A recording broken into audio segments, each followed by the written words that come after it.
দাদা, আপনাকে তো দেখি মাঝে মাঝে স্নান করতে আসেন এই ঘাটে। তা এই ঘাট তো অনেক প্রাচীন ঘাট, নবগঞ্জের মধ্যে বিশ্বাস ঘাট। তা এই বিশ্বাস ঘাট সম্পর্কে আপনি তো এই এলাকারই মানুষ, যদি কিছু বলেন এই ঘাটের ইতিহাস। দেখুন, আমি আমাদের এই বিশ্বাস ঘাট সম্বন্ধে যেটুকুনি জানি সেটা হচ্ছে যে আমি কত জেনারেশনের পুরুষ আমার বংশ বলে, আমার নাকি এটা নিয়ে 25 জেনারেশন, মানে আমার জন্ম হচ্ছে 25 জেনারেশনে আমি বংশকে নিয়ে যাচ্ছি আগে, মানে এই বিশ্বাস বংশেরই মানুষ, বিশ্বাস বংশেরই। আর আমাদের এই ঘাটটা বাস্তবে আমার ঠাকুরদা শ্রী রামমোহন বিশ্বাস উনি প্রতিষ্ঠা করেছেন। হ্যাঁ, ওনার নাম তো লেখা আছে, দেখি নাম লেখা আছে। এবং এই ঘাটটা একটা সময় যখন প্রতিষ্ঠা করেছিলেন সেই সময় ঠাকুরের দেওয়া স্বপ্ন নাকি বলে সেই ঘাটের, মানে এইখানে তো তখন ঘাট ছিল না, হ্যাঁ, এইখানটা তখন ছিল একটা এমনি নামার মতো, জনসাধারণের নামার মতো একটা জায়গা, যেখানে অনেক জায়গা এখনও গঙ্গার পাড়ে কাঁচা মতো জায়গা আছে, এরকম কাঁচা জায়গা। ঠাকুরের স্বপ্ন পাহাড়, সেই সিন্দুক বা বাক্সের মধ্যে রাধাকৃষ্ণের মূর্তি, আর তার সাথে তখনকার দিনের যে পয়সার চলন ছিল সোনা আর রূপোর, সেই সোনা আর রূপোর মোহর। ঠাকুরের স্বপ্ন নাকি রামমোহন বিশ্বাসের পাওয়া, যেটা রামমোহন বিশ্বাস পরের জেনারেশনকে বলে গেছেন যে রাধাকৃষ্ণের মূর্তি তার স্বপ্নেতে রাধাকৃষ্ণের মন্দির করে তাকে প্রতিষ্ঠা করা, আর জনসাধারণের জন্য যাতে স্নান করতে সুবিধা হয় তার জন্য একটা ঘাট বানিয়ে দেয়। সেটা তার কোনো নিজের নাম হবে না, সেটা সে নিজে কোনো রকমভাবে চালাতে পারবে না, জনসাধারণের ঘাট হিসাবে ওটা প্রতিষ্ঠা করতে হবে, দেবত্ব সম্পত্তি, দেবত্ব সম্পত্তি হিসাবে।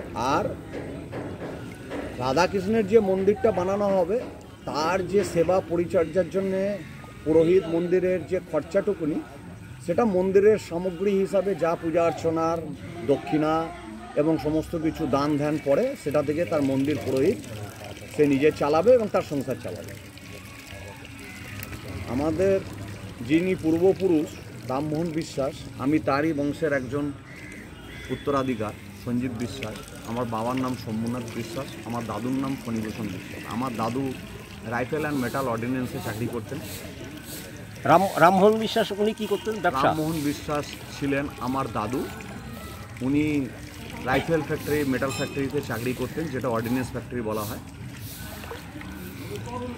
আর এই একটা ডিপার্টমেন্টে ছিলেন যেখানে বন্দুকের কাঠের বাঁটগুলো লাগানো হয়। এবং তখনকার দিনে আমার দাদু এই কাজ করতেন এবং পরিবার চালাতেন। আর আমাদের গঙ্গার ধারে সামান্য একটা জমি ছিল, যেটা আমাদের নিজের গোষ্ঠীদ্বন্দ্বের মধ্যে মামলা মোকদ্দমায় সেই জমি বিক্রি হয়ে যায়, এবং সেই জমি এখন একজন মেটালের কর্মরত এক কর্মচারী তিনি কিনে এখন বাড়ি করেছেন। এবং ওই জায়গাটাতে ছিল অ্যাকচুয়ালি আমাদের মিষ্টির দোকান। আর ওই মিষ্টির দোকানের মধ্যে দুটো ভাগ ছিল, একটা পাতাল ঘর ছিল, সেই পাতাল ঘরে তৈরি হতো মিষ্টির কারখানা, মানে সেখানে মিষ্টি তৈরি হতো, আর ওপরে ছিল মিষ্টির দোকান। আমার যিনি পূর্বপুরুষ এই রামমোহন বিশ্বাস এই বিশ্বাসঘাট প্রতিষ্ঠা করেছিলেন, তখন আমাদের পরিবারের বেশ কিছু লোক এখানেই থাকতেন এই মিষ্টির দোকানে। এবং মন্দির আর এই ঘাট প্রাঙ্গণের সাথে একটা ঘর পরে বানানো হয়েছিল, যেটাকে বলে গঙ্গাবাসীর ঘর।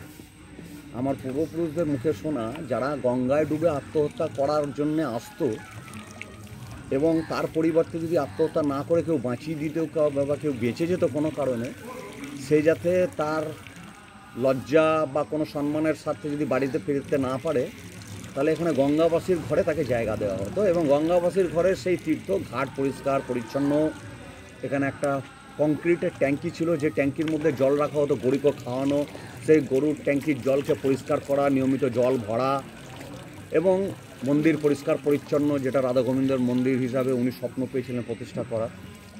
এইসব কাজকর্মগুলো করার জন্য গঙ্গাবাসীর ঘর এবং আমাদের পরিবারের এখানে থাকার জন্য যে মিষ্টির দোকান আর ওই সামান্য একটা জায়গা যেখানে পরিবার পরিপালন চলতো। আর আমাদের থাকার জন্য যে নিজস্ব জায়গা, সেটা হরিসভা লেন, ওইখানে আমাদের পুরো গোষ্ঠীরা থাকেন। ওখানে আমাদের প্রায় 30-40 কাঠা মতো জায়গা এবং একটা পুকুর এখনও আছে। 30-40 কাঠার মতো জায়গা, বেশ কিছু জায়গা আমাদের পরিবারের লোকেরাই বিক্রি করে দিয়েছে ভাগ বটরা অনুযায়ী। পুকুরটা এখনও অবস্থিত আছে। আর আমাদের প্রায় জায়গা জমি মিলিয়ে প্রায় ধরুন এখনো 30-40 কাঠা মতো সব জ্ঞাতি গোষ্ঠীর মধ্যে আছে, যেটার মধ্যে আমার একটা পিসি আছে, কিছু দান করেছেন পুকুর 8 কাঠা 12 কাঠা মতো, প্লাস জায়গা প্লাস 4 কাঠা মতো। তো সবই আমাদের এখানে হরিসভার গোষ্ঠী, আমরা নিজেরাই থাকি। আর এখন বেশ কিছু বাইরের লোকও চলে এসেছে, যাদের জমি বেশি ছিল তারা বিক্রি করে দিচ্ছে।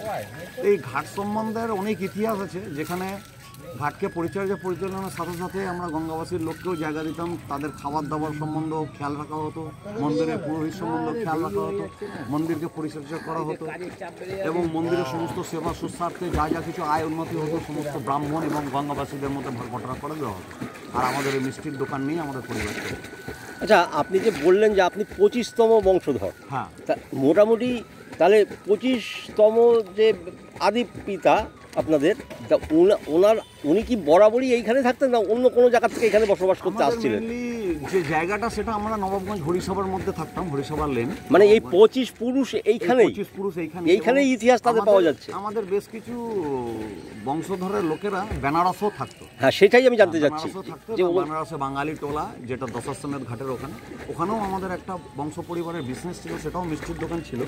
কিন্তু ওখানে কোনো কারণে কোনো কিছু কারণবশত ওখানে সব জায়গা জমিগুলো বিক্রি করে দিয়ে এখন সব এই হরিসভাতেই আমাদের থাকা হয়, কাকা জ্যাঠা পিসি।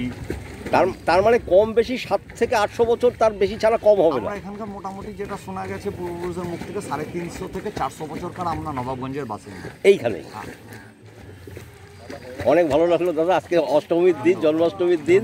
হ্যাঁ, এই ঘাটের যে আপনাদের মানে পারিবারিক ঘাট ছিল এটা, হ্যাঁ, এটা আমি আপনাকে পেয়ে আমি খুব ধন্য হলাম। এখন আমাদের পরিবার এইসব ঘাট সম্বন্ধে কিছু ইন্টারেস্ট নিতে চালাতেও চায় না, যার জন্য এটা এখন সরকারি এতে চলে গেছে, সরকারি লোকেরাই এখন এটাকে মেনটেন করে।